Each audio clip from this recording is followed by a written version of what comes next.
National Redhead Day. I bet Lanny doesn't even know that, but we're going to celebrate it for him anyway by building a team full of the best redheads out there. Let's start in goal.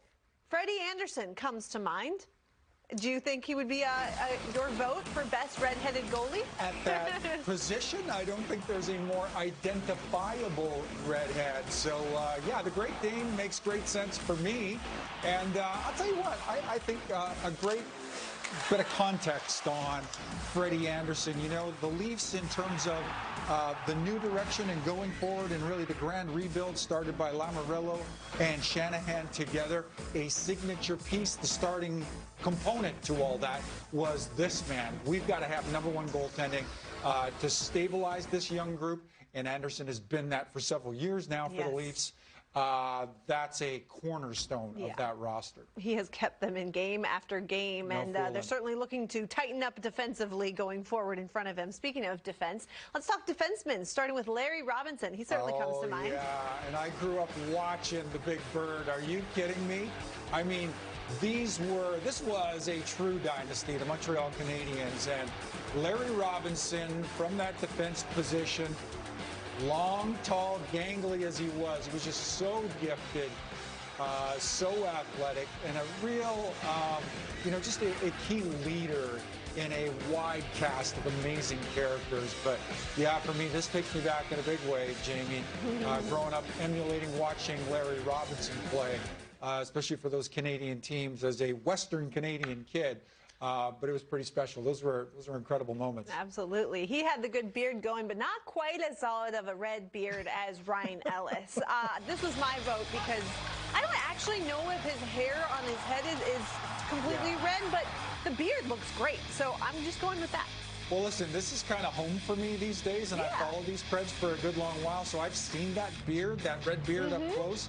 And I'm here to tell you, just an inside piece, there's a small family of Robins living inside of that beard. But Ryan Ellis, for me, and I continue to believe this, probably the smartest player on that roster. Yes, he's got great playmaking abilities. Yes, he's a great defender and plays that position at a rather undersized body, a rather undersized frame. But he makes up for it just in terms of the way he processes the game. I continue to believe Ryan Ellis, one of the really smart defenders in our game today, but probably the smartest skater on that Preds roster. A lot of it runs through him on the power play for these Nashville Predators. Yep. At the forward position, we have a couple of guys that come to mind, specifically Daniel and Hendrik Sedin, who, by the way, I don't know, they're like strawberry blonde to me, but we'll count them as redheads. We can speak afterward, and they can let me know maybe if they identify as redheads, but we're calling them redheads. I think I probably had 5, maybe a half a dozen years under my belt in the NHL when these two guys arrived. And I remember them rolling out there for the Vancouver Canucks, fresh-faced as they were, and those, red hair kind of jutting out from underneath the helmets. And I'm looking at these guys going, like, that just doesn't look hockey to me. But I'll tell you what, they won me over time. They had an amazing sense of where the other was in time and space on the ice, and they were really hard to contain.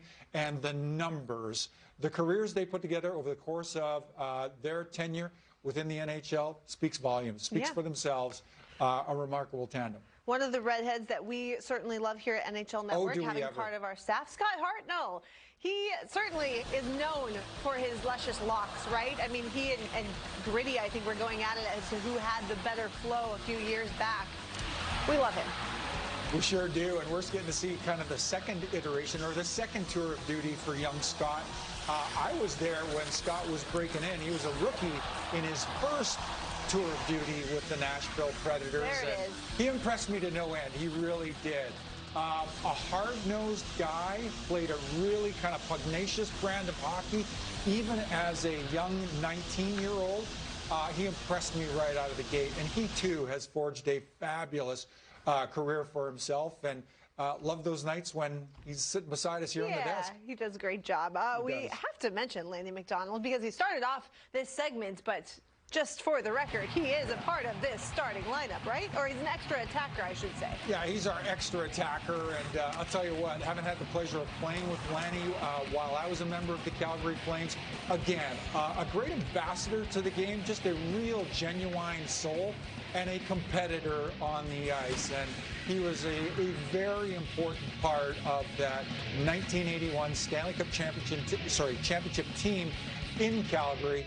And a fabulous career, and folks that are my father's vintage will probably remember him more in a Toronto Maple Leafs jersey than they would in a Flames jersey, but a great career at the end of the day for Lanny Mac. We do want to give a little shout out to Gritty, who would take our vote for best redheaded mascot, orange-headed mascot, whatever you want to call him. Yeah. He's a beauty that is truly unique, and we do have a few honorable mentions as well here on National Redhead Day. Commodore, Daniel Alfredson, Claude Giroux, and Brian Campbell.